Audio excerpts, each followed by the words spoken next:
अस्सलामुअलैकुम वरहमतुल्लाहि वबरकातुहू। 6th class सुल्तान ग़ियासुद्दीन बलबन के बारे में हम पढ़ रहे थे। उसने एक ऐसी मंगोल पॉलिसी बनाई जिसके साथ उसने अपनी सल्तनत को महफूज बना लिया मंगोलों से हमेशा के लिए।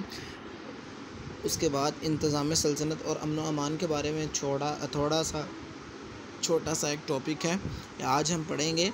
बलबन चाहता था कि लोगों के दिलों में हुकूमत का खौफ ऐसा पुख्ता कर दिया जाए कि वो बगावत करने के बारे में सोच भी ना सकें।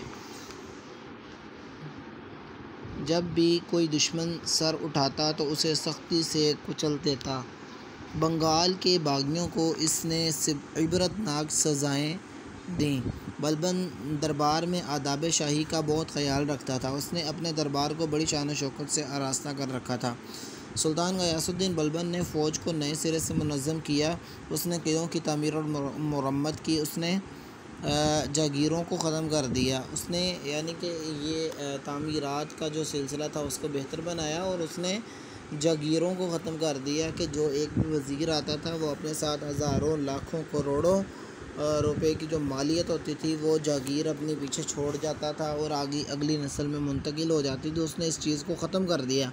उसने कहा जो सुल्तान का है हुकूमत का है वो हुकूमत का ही रहेगा, वो इनका नहीं होगा गवर्नरों का।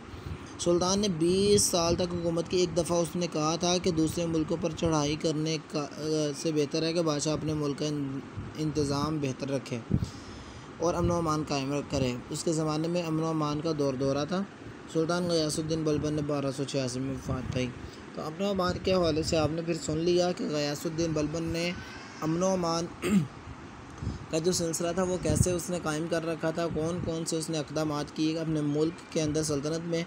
उसने आला निज़ाम बना के रखा और अमन व अमान कायम किया। ये इन पॉइंट्स को आपने ज़हन में रखना है। और उसकी वफ़ात कब हुई? 1286 को। आज का सबक सिर्फ़ आपने याद करना है। अस्सलामु अलैकुम।